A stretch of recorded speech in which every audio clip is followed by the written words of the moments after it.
Dak Prescott and the Dallas Cowboys continue to write their own story this season. The 41-35 win on Thursday night over the Seattle Seahawks wasn't pretty. It was not easy, but in clutch time, the Cowboys handled business and extend their home win streak in AT&T Stadium to 14 wins. Still the longest active home winning streak right now in the NFL. Welcome into Cowboys Rewind. I'm Nicole Hutchison. A Cowboys team that's been blowing out opponents at home by 20 points found themselves in new territory. They trailed for the first time this season when the Seahawks took a 7-3 lead in the first quarter and 21-20 at halftime. The Seahawks extended their lead by 8 after Geno Smith scored on a 5-yard QB run coming into the third. But with under 5 minutes to go, Dak Prescott went to work, connecting with Jake Ferguson for his 7th career touchdown. It's the second most touchdown catches by a tight end in the first 2 seasons. Brandon Cooks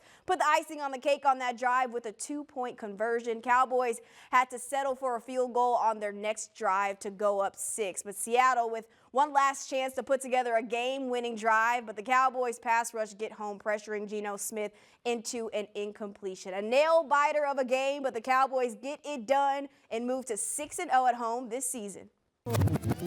Yeah, we talked about the records earlier in the weekend, right? Can't pick out how it's been matched up, but obviously know the stretch that we have coming ahead of us, and this was a big one to get, as you said. The first, I guess the first one with the winning record, but more importantly, in the fashion that we did, in a tough game, back and forth, down at halftime, down in the fourth quarter, and the guys and the team really just making plays when plays were needed and playing ultimate complementary football. Stopping them, getting a touchdown. Obviously, defense getting two fourth down stops when the game was on the line was huge. So, yeah, it was complementary football at its finest to get a big win that's been different than most of these at home. And we can take, as Coach always says, a big chunk of confidence. We can take that into next week and just moving forward. And I think, if anything, the team just showed resiliency and belief in one another, belief in both units and all 3 units, and knowing that we can get it done, just staying at it. Todd Archer with ESPN, the game-winning drive. What's that feeling like when you go out there, and how much do you relish that chance? Yeah, it's fun. It's what you play the game for. As a quarterback, to have the ball in your hands with an opportunity to go win the game, take the lead, whatever it may be. We practice those situations a lot too. So, I mean, it's credit to Mike, the staff, and just the rest of the guys and the players of being prepared and locked in. And because we've had so many reps at it, it's no different than the reps at practice. And so little reminders in the huddle about that, and then just we go out there and execute. And so it's great for me, honestly. It's fun, and you see big-time players step up and make big-time plays. Ferg with that catch right there in the end zone was huge. And then for the 2-point conversion, Cooks coming across the middle. And once again, plays that we've wrapped, plays that we're comfortable in. And being in that situation, a lot of guys look forward to it and step up. I mean, I think the fourth quarter really tells a story. Obviously, a tremendous amount of back and forth the first 3 quarters, but you know, we talk about it all the time, picking up for one another, complementary football, clutch plays. Defense goes out and gets the takeaway. Unfortunately, we didn't get any points off it, and then they had the 2 fourth-down stops, and obviously, the offense didn't punt. So, and the special teams wasn't really, a whole lot of activity there, but just an excellent team win. Mike, Todd Archer with ESPN. You've not had a lot of games like this this year, especially at home. What can you learn? What have you learned about your team tonight? Well, I told the team after the game that we need games like this. I mean, this is what December football looks like, and we all understand what's in front of us. Because you have to win the close games. I mean, to get to where you want to go, you have to win these kind of games. And this was a great example of how you just keep, hanging in there and keep playing. I think, at halftime, and we were frustrated. We had a lot of penalties called, and I think our guys just knuckled down and played, and they had some big plays there in the third quarter. But once the fourth quarter came, our guys got it done at the most important time. The Cowboys stay undefeated at home to get their 9th win of the year. This team is in a different mode right now with Dak Prescott leading the way. The win Thursday helping build his case for MVP. We're talking Dak Prescott coming up right here on Cowboys Rewind. Cowboys Rewind is brought to you by AT&T, official sponsor of the Dallas Cowboys, and by SWBC Mortgage. Join the more than 120,000 customers that we've helped to find their happier way home. Visit swbcmortgage.com to find a pro today.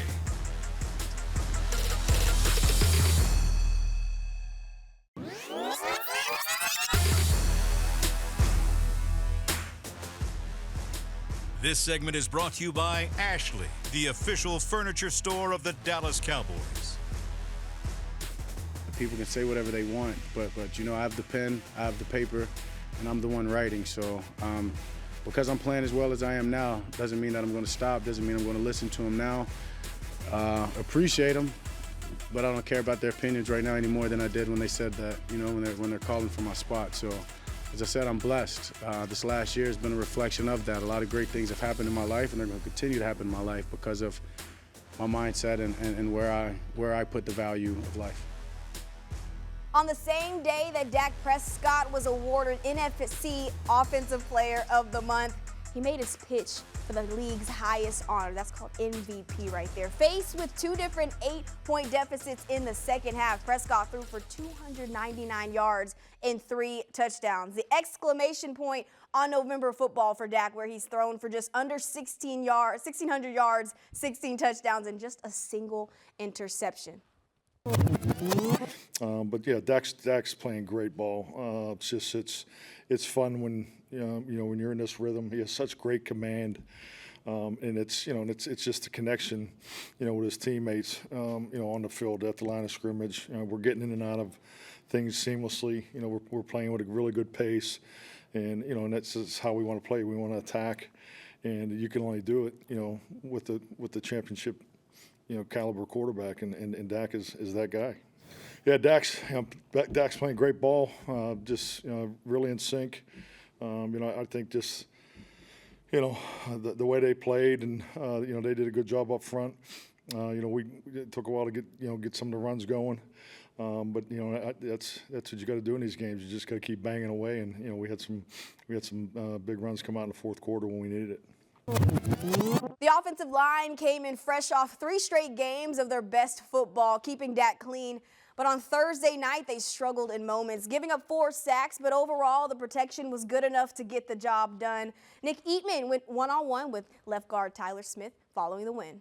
What's up, guys? I'm here with Cowboys guard Tyler Smith after this big 41-35 win, back and forth. This looked like a fist fight out there.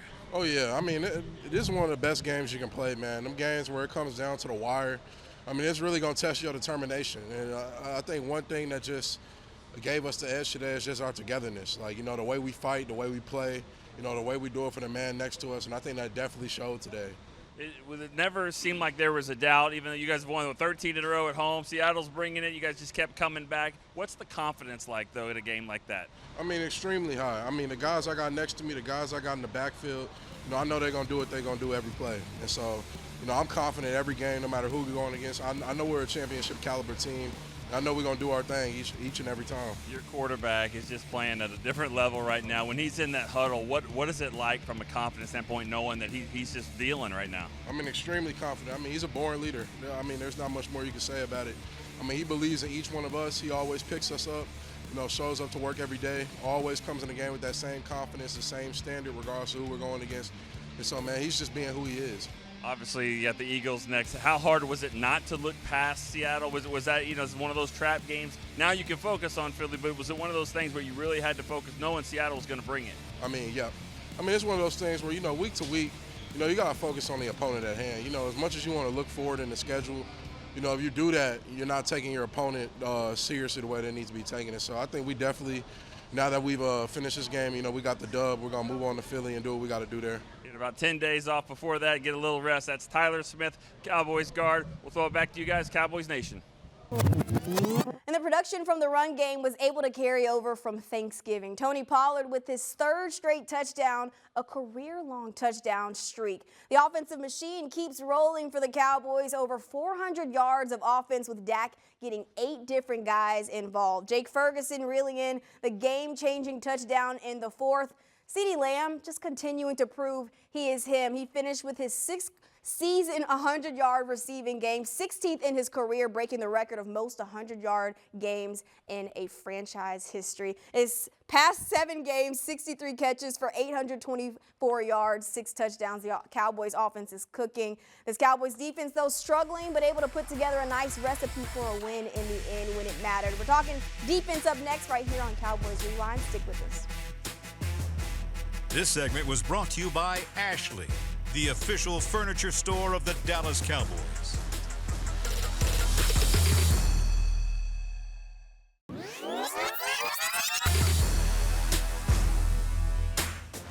Down go the Seattle Seahawks at the hands of the Dallas Cowboys. 41-35, the final in AT&T Stadium. And the Dallas Cowboys getting some key stops in the final minutes when it mattered. The defense finished the game holding Seattle to just 1 score in the 4th quarter and shutting the Seahawks down on their last 3 possessions. But one of the biggest plays of the game, Micah Parsons just shy of a sack on Geno Smith, but gets pressure on him to force an incompletion to seal the game. Here's what he had to say post-game. Micah, you guys get the win, now 9-3 in the season. This defense obviously had some ups and downs, but you guys made some plays when it mattered most. I mean, what can you say about your defensive performance today? Just being resilient, just going back into camp. We kind of made the decision, even through adversity, we still got to come and rise. Never battle against each other and just stay together, and it worked for us tonight. You had the last sack, the game-sealing sack against Geno Smith. Were you surprised to get him to that fast? Oh, of course. I feel like I was getting to him pretty quick all game. It was just a matter of time until I finally got him. And, he played a great game tonight, so I don't want to take that away from him. Complementary football is what Mike McCarthy's obviously been preaching about this whole season. It seems like you guys are clicking at the right time. What can you say about that? That's kind of what you want. We got a tough stretch ahead with some teams, some top playoff teams. We just got to keep competing and keep winning and just keep playing good football. What did this win teach you about this defense and this team? It just means no matter how many big plays we got each other's back. Versus offense, defense, or special teams, we just got to stay resilient and just stand together and never give up. Deron Bland kind of struggled a little bit, but he had that interception in the second half. He still stayed the course and battled. What can you say about him, such a young guy that's made such a second-year jump? Yeah, I feel like he had 5 picks last year, so it's not too big of a jump. Don't let people just sleep on that. He's been playing terrific since he's got here. And, that's part of the game. Every game's not going to be sunshine and rainbows. Trust me, I give up some plays, I just don't know it. And sometimes you don't get sacks and you don't get the game how you want it. But guess what? He got better today. He learned how to not get in his head and just stay neutral. How did this game prepare you guys for the stretch that you have ahead of y'all? It just lets us get a little bit extra rest before we go get into a 12-round fight next week. Thank you so much. A good win for momentum heading into next week. Philly comes to town. We've got more defense talks coming up next. Nick Harris joins the set to break more of that down.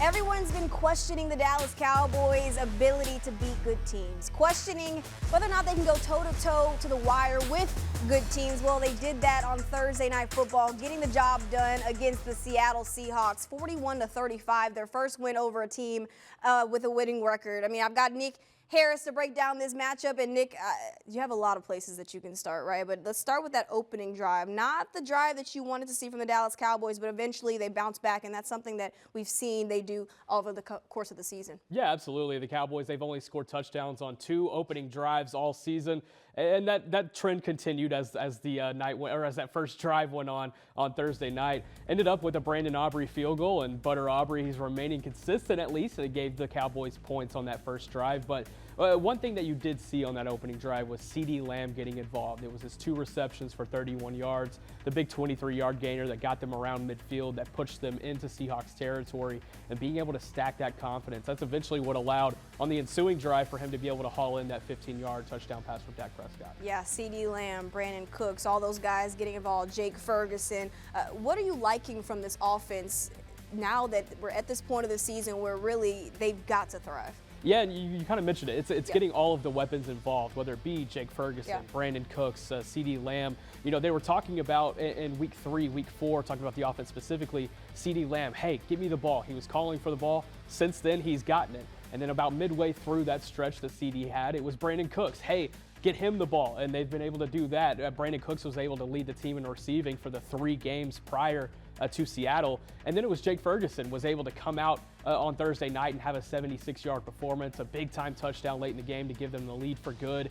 Being able to get all those weapons involved, and even Kevontae Turpin last week on Thanksgiving, it's going to be really important towards offensive success down the stretch. Yeah, offensive success, obviously, I mentioned it before, starts up front with that offensive line. Not the best game for them, but of course they just handle business when they needed to get things done. Yeah, it's a really athletic pass rushing group and a young and developing pass rushing group for the Seahawks that they went up against on Thursday night. Guys like Boye Mafe, Leonard Williams, they were all getting involved with that pass rushing group and making things a little bit difficult up front for the Dallas Cowboys offensive line. But as you said, they're really starting to settle in as the season goes on. You know, we came into the season, those 5 guys up front, they hadn't played one snap together. And now as they're starting to stack games together and have that symmetry up front, it's really allowing for a lot of things to work, not only in the pass game, but in the run game with Tony Pollard. We're seeing number 20 get involved. RB1 is slowly starting to pick up on some progression, pick up on stability. 3 straight games with a touchdown. That's obviously good going into this final stretch. Dak Prescott. I mean, there's nothing better that you can say about this guy. He's been playing lights out the past 4 games. You got a chance to see him in training camp in this offseason. Is this the type of season you thought that he was going to have? Yeah, you know, expectations were obviously just kind of thrown up in the air when you talk about this offense going into the year, just with Mike McCarthy taking over. And I think the one key piece that I always think about when I come back to Dak Prescott is that this offense was built around his language. That was something that was being hammered on in OTAs and minicamp and training camp, is that this offense was constructed around Dak Prescott succeeding. And we're seeing the fruits of that labor so far here in the season as now we're heading into week 14. Dak Prescott is one of the leading contenders for the MVP race, has a really good chance to etch a further step in that if he's able to beat Philadelphia this upcoming week. But it's just allowed him to be able to work with all of these weapons seamlessly, and it's allowing for him to be in that MVP race. Yeah, and we talked about how the trust between his receivers and his tight ends is continuing to grow, but that trust between him and Mike McCarthy as far as that play caller has continued to grow as well. But moving on to the defensive side of the ball, of course, we got to mention Bland, who is still anything but Bland, by the way. Duron he struggled, but he still bounced back. That fight that kid has is special with that interception in the second half. Yeah, you could maybe call it a little bit of a sophomore slump, the first time we've maybe seen that so far this season. But yeah, DK Metcalf, he was able to get him on a couple of big-time routes there in the first half, but being able to stay the course, remain with it, and it allowed him to still have that confidence whenever that out route came, and he was able to break on it against Tyler Lockett and picked off the pass from Geno Smith. That was a huge turnover there in the second half to be able to allow Dallas to be able to overcome that double-double that Seattle was able to get, the touchdown to end the first half and then the touchdown to begin the second half. They were kind of working from behind from that point. That interception definitely helped. Even though it didn't end up in points on the other side, it helped build that confidence for the defensive side. 2 fourth down stops later in the fourth quarter, and the defense was able to stack confidence. Teams playing the Dallas Cowboys like it's their Super Bowl. They hadn't scored only 3 offensive touchdowns the last 4 games. They had 3 offensive touchdowns in Thursday night's game alone. How big was this game as far as momentum heading into that Philadelphia Eagles game? Yeah, being able to have a close game like this, a high-scoring affair, it's going to be huge going into this stretch down the rest of the season, as well as in January. That's going to be huge to be able to play a game like this. All right, well, thank you so much, Nick Harris. We will be right back to wrap things up on Cowboys Rewind. Stick with us.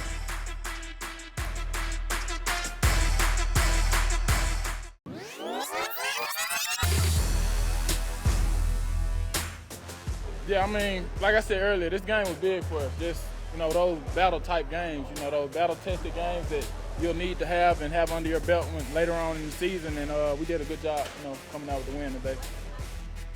The Dallas Cowboys running their own race and proving all the doubters wrong in the process. They handled business in Week 12 against the Seattle Seahawks, 41-35, the final in AT&T Stadium to move to 9-3 in the 2023 season. It's their first win against an opponent above 500. And the players post-game making it known that it's what they needed heading into this daunting stretch, with the Philadelphia Eagles headlining this stretch. And up next on the schedule, the Cowboys looking to get back from Week 9, 28-23 loss in Lincoln Financial Field. It won't be easy. Right now, they hold the best record in the NFL, sitting at 10-1. The top dogs of the NFC, and with playoff football around the corner, this game is really crucial. If Philly loses to the 49ers and then Dallas beats Philly, the race for the NFC East title and #1 overall seed in the NFC will be wide open. Every game matters at this time of year, and the Dallas Cowboys know that and are looking to make it happen. That's a wrap, though, for Cowboys Rewind. Be sure to tune into Cowboys Flashback tomorrow on Monday. I'll see you guys tomorrow.